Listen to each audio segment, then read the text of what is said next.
అందరికీ నమస్తే. Welcome to Uma natural vlogs. నేను మీ ఉమాని. ఈరోజు ఒక కొత్త స్వీట్ రెసిపీతో మీ ముందుకు వచ్చాను. చాలా అంటే చాలా టేస్టీగా ఉంటుంది. ఒకటి తిన్నారనుకోండి ఇంకా 2-3 లాగించేస్తారు, అంత టేస్టీగా ఉంటుంది. ఇక వీడియో ప్రాసెస్లోకి వెళ్దాము, లేట్ చేయకుండా పదండి. ముందుగా అయితే స్వీట్ కోసం ఇక్కడ నేను బనానాలు అయితే తీసుకున్నాను. అరటి పండ్లు, పండిన బనానాలు తీసుకోండి, టేస్టీగా ఉంటుంది స్వీట్ అయితే. సో బనానాలు ఇష్టం లేని వాళ్ళు ఇలా ఒక్కసారి స్వీట్ చేసుకొని తిన్నారు అంటే మళ్ళీ మళ్ళీ చేసుకొని తింటారు.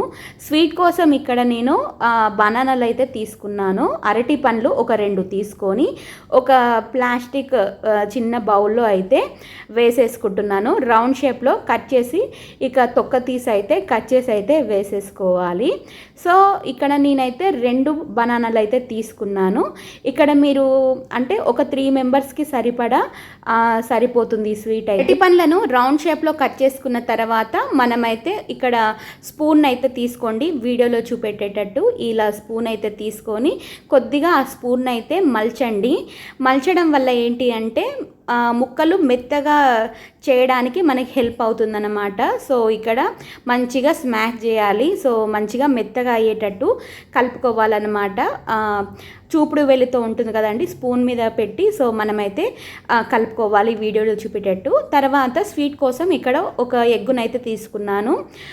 2 బనానాలు అయితే తీసుకున్నాను కదండి, ఒక ఎగ్ అయితే తీసుకున్నాను. అదే మీరు 4 అరటి పండ్లను తీసుకుంటే 2 ఎగ్గులు అయితే పడతాయి అన్నమాట. చెప్పాలి అంటే ఒక 2 అరటి పండ్లకు ఒక ఎగ్ అయితే కంపల్సరీగా తీసుకోవాలి. తీసుకున్న తర్వాత మనమైతే వీడియోలో చూపెట్టేటట్టు ఒక టేబుల్ స్పూన్ షుగర్ అయితే యాడ్ చేసుకోండి. 2 టేబుల్ స్పూన్ల పాలైతే యాడ్ చేసుకోండి.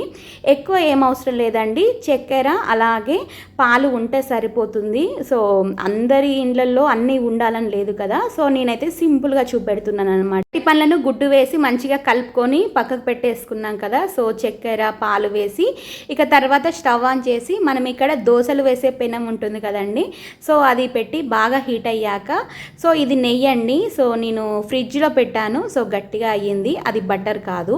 ఇక తర్వాత నేను నెయ్యి మంచిగా అప్లై చేసుకున్నాను. ఒక 2-3 స్పూన్ల నెయ్యి వేసుకొని తర్వాత చిన్నగా ఇలా కేక్స్ లాగా వేసుకోండి, ప్యాన్ కేక్స్ లాగా. సో చిన్నగా వేసుకొని ఇక మధ్యలో సో గరిట ఉంటుంది కదండి, సో సలాకి పెట్టి తిప్పుకొని ఒక స్పూన్ సహాయంతో మీరైతే తీసుకోండి ఈ ప్యాన్ కేక్స్ని అయితే. సో స్వీట్ అయితే రెడీ అయిపోయిందండి. సిమ్లో పెట్టి వేయించుకోండి. సో ఇలా ఎర్రగా అవుతాయండి. సో బనానా కదా, సో మీరు టెన్షన్ పడకండి, మంచిగా ఉడికిపోతాయి. చూడండి మంచిగా ఫ్లఫీగా వచ్చాయన్నమాట. చాలా అంటే చాలా టేస్టీగా ఉంటుంది. మీరు కూడా తప్పకుండా ట్రై చేయండి. ఉంటాను, నెక్స్ట్ వీడియోలో కలుద్దాం.